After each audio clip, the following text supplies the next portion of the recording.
Salut les petits loups, alors on se retrouve aujourd'hui pour une vidéo bilan de ce week-end de folie, on va dire. Parce que bon, c'est vrai que j'ai passé beaucoup de temps à faire des vidéos, mais c'était bien sympa à faire, ça m'a bien fait plaisir. Vous avez été au rendez-vous, vous avez été beaucoup à commenter les vidéos, à échanger et à les regarder. Donc merci beaucoup à vous tous déjà pour tout ça, et à vous toutes. Voilà, tous ceux qui sont regardés, je vous remercie grandement de les regarder.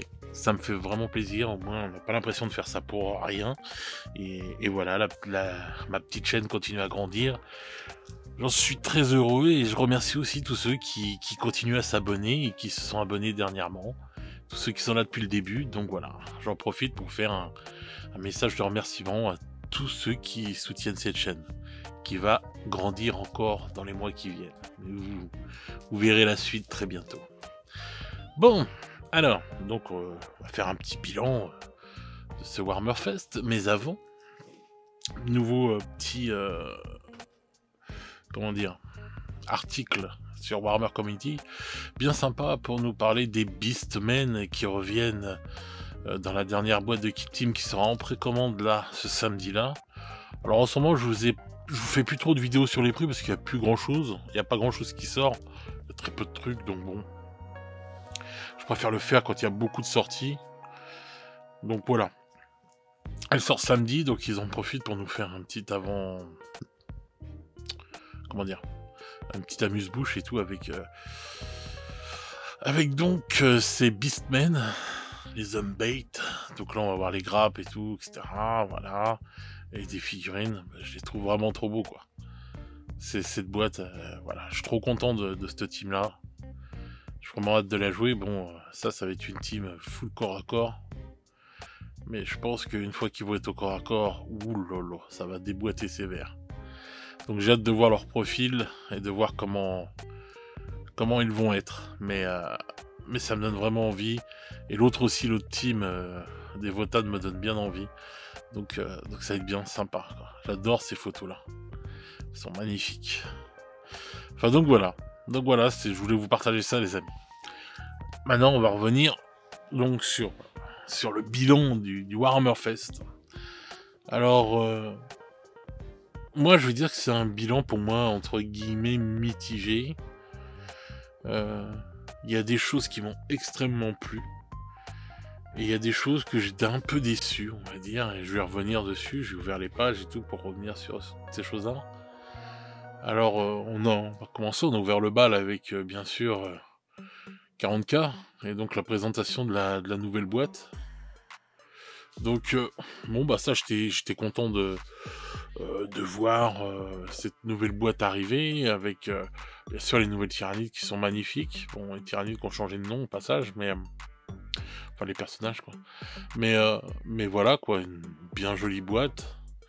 Donc la boîte Léviathan. Donc ça m'avait... ça m'a fait plaisir de la voir. C'était quelque chose vraiment, on va dire...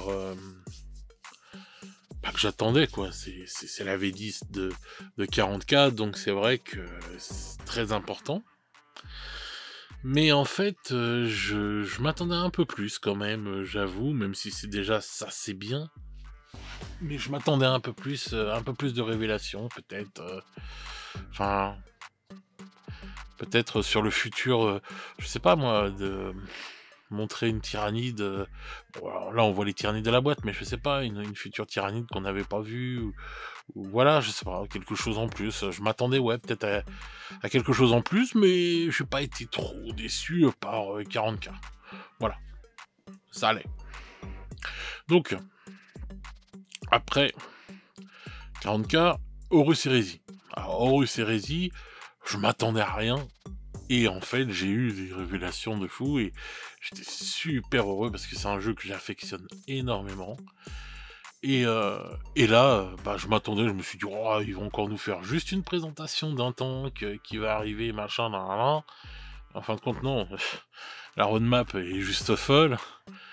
Ils sortent une campagne narrative, 2 nouvelles figurines qui sont magnifiques. Bon, bien sûr, pour les Sons of Horus et les Imperial Fist. Alors celle-là, je la trouve vraiment belle. Alors, c'est des kits résine, bien sûr, qui vont sortir chez Forge World. Bon, il y en a que pour les Sons of Horus et les Imperial Fist. Ça c'est dégueulasse. Mais non, mais franchement, je les trouve très belles et donc comment ça s'appelle, une campagne narrative qui va être très intéressante. Je trouve ça juste génial, quoi. Donc ça, déjà, c'était quelque chose de trop bien. Ensuite, on a eu le droit à un chevalier magnifique en kit plastique. Je me suis dit, waouh, putain, c'est ouf et tout. Là. En plus, il est trop beau, la figurine est trop belle, donc j'espère qu'il y en aura d'autres qui vont suivre. C'est vraiment, vraiment, vraiment génial, ça, d'avoir ça en plus. Donc c'était encore, en plus, encore une nouvelle figurine. Bon. Campagne narrative, deux nouvelles figurines, une nouvelle figurine en plastique, donc nouveau kit plastique, génial et magnifique. Je me dis, oh putain, et ça s'arrête pas là. Ils ont continué avec les futurs kits plastiques des comment ça s'appelle, Space Marine d'assaut. J'étais trop content. Franchement, juste génial. Puis une roadmap de folie, quoi. Je trouve avec donc avec là le comment il s'appelle, le tank, le Vindicator qui est sorti, et donc le Knight Lancer qui va arriver, le Knight Lancer qui va arriver cet été avec des nouveaux caractères et des grades, un nouveau Primarch qui arrive en automne, et donc un Dreadnought en plastique. Enfin, plein de choses quoi, qui arrivent en plastique, des armures update pour les MK, enfin voilà, une armée mystérieuse qui arrive cet hiver, enfin bref, de la folie jusqu'en printemps de l'année prochaine. Voilà, j'ai été très très hypé par Horus Heresy, je suis content, il lâche pas le jeu de toute façon, comme certaines mauvaises langues pourraient le dire. Ça continue, et puis il y avait de l'engouement là-bas en Angleterre. Pendant le Warhammer Fest, il y a beaucoup de gens et tout pendant le direct qui hurlaient dans la salle pour les sorties de Horus Heresy, quoi. Donc voilà, quoi. J'étais super hypé. Je trouve que Horus Heresy est l'un des points, comment dire, des points positifs de ce Warhammer Fest, quoi. Vraiment. Ensuite, on a eu aussi la nouvelle boîte Kill Team qui va sortir très bientôt, donc une campagne narrative qui promet d'être vraiment sympa. Donc pour finir, on va dire le cycle, je sais pas comment je pourrais appeler ça, Into the Dark, etc., Gallo Dark, ou je sais pas, enfin bref. Pour finir ce cycle-là, on finit avec une superbe boîte avec des nouvelles figurines, les inquisiteurs et le chaos, et donc une campagne narrative. Donc vraiment, je suis content. Je suis content pour ce qui sort là pour Kill Team. Donc c'est encore une. Je m'attendais en fait avec Kill Team, je m'attendais à ce qu'ils annoncent la nouvelle saison. Bon, et en fin de compte, non. Ça c'est le point négatif Kill Team, c'est que je m'attendais vraiment à ce que la nouvelle saison soit annoncée. Je m'attendais que, vu que c'est la Warhammer Fest, que ça allait être, on va dire, bon bah regardez, là on termine avec toutes ces choses-là, mais regardez ce qui va arriver. Et en fin de compte, on a vu, enfin, entre guillemets, ce qui allait arriver, mais on a eu des teasers flous. Parce que bon, je pense que les mecs de toute façon se gardent des cartouches pour les prochains événements, et puis pour les prochains mois, pour pouvoir, voilà, ils nous font juste du teaser, et voilà. Mais je m'attendais vraiment à ce qu'ils nous présentent, même s'ils nous ont présenté les roadmaps, à nous présenter, on va dire, vraiment ce qui allait arriver prochainement. Mais bon, on va dire qu'ils nous ont juste annoncé ce qui allait se terminer là, et teaser, à peine teaser en fait ce qui allait arriver plus tard. Mais bon, ça n'empêche pas, je vais pas bouder mon plaisir, et je trouve ça sympa de cette boîte finale avec campagne narrative. Et placement encore une fois des de nos amis les ça j'ai perdu leur nom. Alors attendez, ça va être marqué là. Enfin eux là, les mecs du chaos là qu'on voit à toutes les sauces. Voilà. Oui, donc voilà. Donc une très très belle boîte quoi qui va sortir. Donc rien à dire quoi. Ça, je suis bien content de ça. Mais un peu déçu de ne pas en savoir plus sur la prochaine saison. Bon. Ensuite, on a eu aussi, je reviens que sur les gros traits. On a eu la présentation de la cavalerie pour City of Sigmar, à Edge of Sigmar. Cavalerie qui est juste magnifique.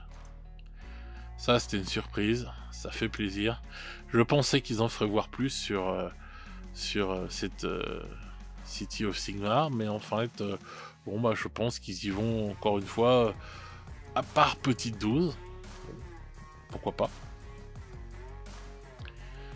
Mais c'était une belle surprise, d'autant plus qu'ils ont annoncé du lourd pour Edge of Sigmar, et je trouve que le point Edge of Sigmar est aussi un des points positifs de ce Warhammer Fest, avec cette fin de V3, et donc cette campagne narrative qui ressemble un peu à Ark of Omen qui est sorti pour 40K, mais là on va dire ça va être Dawnbringer, la campagne narrative qui va terminer la V3 d'AOS avec des figurines juste splendides, quoi.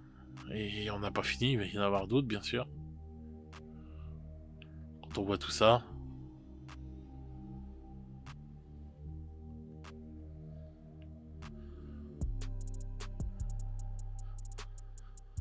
voilà. Je les trouve juste folle, quoi. C'est avec ces boîtes d'armée qui vont sortir là. Ça, moi, ce sera un Sta-by direct. Il me les faut.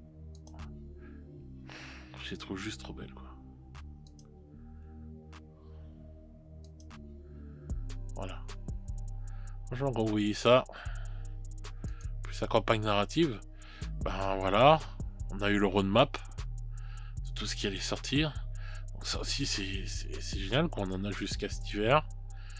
Donc voilà, quoi, nickel. Rien à dire. Une fois encore, bon, bah, il y a eu du lourd qui est sorti pour AOS. Donc, pour l'instant, pour moi, les deux points positifs réels de ce Warhammer Fest sont AOS et Horus Heresy. Voilà. Ensuite, on a eu cette figurine de folie pour les orques, et franchement, elle est juste magnifique. Encore une fois, une grosse sortie pour AOS. Voilà, AOS, ils ont envoyé du lourd, quoi. Il n'y a pas eu de problème, quoi. Ça y est, t'es Horus Heresy, AOS, bam bam bam. Ça n'a pas blagué. Kill Team, fin de série, mais voilà, quoi. Il y a quand même une bonne petite boîte, bon, voilà. Ensuite, là est ma plus grosse déception. Alors, je pensais qu'ils allaient montrer la boîte, la future boîte pour Warhammer The Old World, mais a priori non. Il y a eu, je sais pas, après avec les questions-réponses, j'ai entendu qu'il y avait eu des quiproquos, comme quoi qu'il n'y aurait peut-être pas de boîte de starter, mais en fin de compte, le mec, ils auraient trop pédalé. Les starters, c'est des boîtes avec... comment ça s'appelle, ce qu'ils considèrent comme des starters, c'est des boîtes avec des décors. Donc il n'y aura pas de boîte avec des décors, mais il y aura sans doute une boîte qui va sortir avec ces deux armées. Ça va faire un peu comme la boîte, la Léviathan, pour 40K, quoi. Vous allez vous retrouver avec le livre des règles à l'intérieur, plus des figurines, enfin plus les armées, et voilà, basta. Enfin les cartes, les gabarits, autres joyeusetés s'il y en a. Mais voilà, et vous retrouverez avec ça, et une boîte, et voilà. Mais la boîte starter, de ce qu'ils ont dit et tout, ce qu'ils appellent, c'est en gros les boîtes où il y a des décors à l'intérieur. Bon. Ils ont présenté 2 nouvelles figurines. Le truc qui est intéressant, c'est qu'ils ont bien dit qu'il y aura des nouvelles figurines qui vont sortir, comme ces deux-là par exemple. Donc ça, de toute façon, voilà. Que les figurines de la 8ème édition seront jouables sans problème, etc., etc. Donc on a appris des petites choses, mais c'était les 40 ans de Warhammer, quoi, les gars. C'était là qu'il fallait sortir la boîte de base. c'était maintenant qu'il fallait montrer et tout. Voilà, on sort ça et tout, et annoncer la date de sortie, etc., etc., même si ça a fuité, que normalement ce serait, je le répète encore une fois, avant Noël, donc je pense octobre-novembre. Mais encore une fois, je trouve que ça aurait été bien que ce soit annoncé pour les 40 ans de Warhammer. Retour de Warhammer pour les 40 ans de Warhammer, mais pas mieux quoi. Mais non, ils en ont décidé, ça c'est ma grosse déception. Ils en ont décidé autrement. Voilà. Donc c'était sympa de voir ça, de voir des nouvelles figurines, de savoir ce qu'ils allaient faire, etc. Mais encore une fois, on a su des choses, mais au compte-gouttes sur Warhammer The Old World, et je suis désolé je suis déçu qu'on en apprenne pas plus. Voilà. Parce que ça, les figurines, ouais, elles sont sympas, mais c'est juste deux pauvres petits personnages comme ça. Voilà, c'est pas fou non plus, quoi. Bon. Voilà. Donc, ensuite, on a eu, bon, bah, la roadmap, enfin, oui, pour Warhammer Underworld. La nouvelle team qui va sortir, qui est juste magnifique. Voilà. Celle-là, je la trouvais vraiment, vraiment sympa. Elle m'a bien plu. Donc, avec donc, bah, en plus la roadmap de ce qui allait sortir. Donc, il continue. Je trouve ça génial pour les gens qui adorent ce jeu. Et voilà. Et puis, j'ai hâte de voir les prochaines teams, parce que comme je le dis tout le temps, j'ai toujours aimé les teams qu'il y avait à l'intérieur de Underworld. À chaque fois, elles ont un style bien cool et tout. Et là, ça faisait 2 ou 3 teams que j'avais trouvé bof, mais là c'est bon. Celle-là, ils m'ont bien capté, quoi, et celle-là, je me la prendrai. Donc voilà, ensuite, il y a eu des bonnes révélations pour Warcry.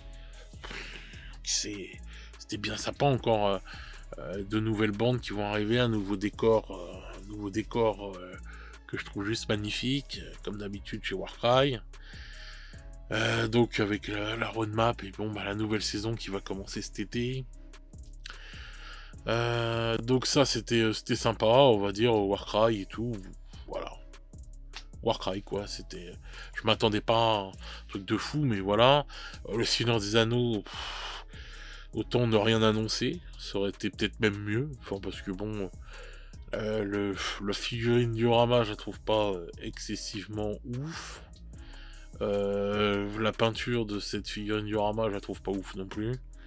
Enfin voilà quoi, je trouve que c'était juste histoire de dire voilà, on fait un petit truc pour les gens qui aiment bien ce jeu, voilà, on leur fait voir un petit truc et basta quoi. Mais bon, des fois, autant rien faire quoi. Parce que bon, c'est un gros événement, on s'attend à un truc plus important qu'une figurine diorama. Bref.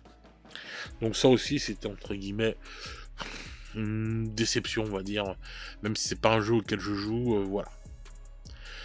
On a eu quand même une sorte de petit teaser à la fin de comment ça s'appelle, de ce qu'ils nous ont prévu pour Horus Heresy, avec ce qui s'apparente pour moi un teaser du système épique qui va revenir, mais à l'époque d'Horus Heresy, puisque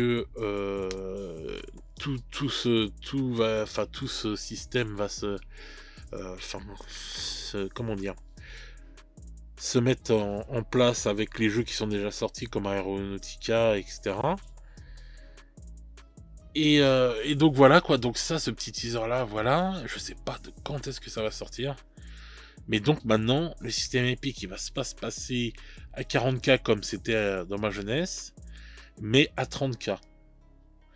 Bon, peut-être que pour eux c'est mieux, c'est peut-être plus simple pour eux, puisque ça leur fait sortir que du Space Marine à la rigueur.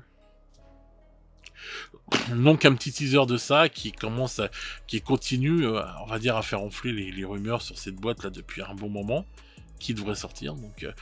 Donc voilà, je trouve ça pas mal. Donc ça c'est bien sympa. Mais bon, voilà, dans l'ensemble, si je devais en conclusion, je trouve que Le Warhammer Fest était bien sympa, mais c'était pas la folie non plus, quoi. C'était pas le truc de ouf. Alors peut-être parce que, en fait, on savait déjà que la V10 allait sortir depuis un moment. Je sais pas. Moi, je trouve il manque le petit truc qui te fait te dire, waouh, putain, c'était ouf, c'est génial, machin, nanana. Voilà, je sais pas, j'ai l'impression que j'ai été plus hypé par la Adepticon en fait à l'époque et tout que ce que j'ai été hypé là par même s'il m'a très bien plu par le Warhammer Fest. Voilà. Je trouve que ouais, il manquait le petit truc en plus qui nous fait dire waouh, c'est magnifique, il y a un truc de fou, machin, nan, même si tout ce qu'ils ont présenté est génial et tout, j'ai pas de problème. Et je ne boude pas mon plaisir, je ne fais pas, voilà. Mais j'y manque le truc, voilà. Et je pense que le truc qui me manque le plus, c'est pour Old World. Voilà, j'aurais bien voulu au moins voir la boîte et me dire, bon, voilà, voir la boîte et voir une roadmap, ça m'aurait vraiment, vraiment fait kiffer. Je me serais dit, bon, bah, voilà, on sait qu'il va sortir à telle date, que la première chose qui va sortir, c'est cette boîte-là, et qu'après, il va y avoir d'autres choses qui vont sortir. Ça m'aurait vraiment fait, vraiment, vraiment kiffer, et je me serais dit, ah, voilà. Là, on a une vraie révélation, etc. Le Warhammer Fest, ça servait à quelque chose. Vraiment, vraiment. Et voilà, quoi. Parce que bon, 40K, c'était bien sympa, mais on savait déjà, on va dire. Voilà, le seul truc que j'apprends, c'est que bon, on va dire entre guillemets, de plus en plus, les premiers nés, même si c'est pas vraiment le cas, sont poussés vers la sortie maintenant avec le Dreadnought qui a été refait, les Terminators qui ont été refaits. Bon, je sais pas si ça va continuer à servir à quelque chose de sortir les premiers nés, quoi. Enfin bref. Mais bon. Donc voilà, sur ce, bah, les petits loups, dites-moi dans les commentaires ce que vous en avez pensé au final de ce Warhammer Fest, si vous partagez comment ça s'appelle, mes conclusions, ma conclusion ou pas. Bon, j'ai quand même bien aimé, mais avec un petit mais quand même il me manquait quelque chose. Voilà, il me manquait quelque chose quand même. Donc voilà. Donc sur ce les petits loups, on se retrouve très vite pour d'autres vidéos avec des tests de peinture. Moi je vous souhaite une bonne fin de semaine et je vous dis à très vite. Ciao ciao les petits loups.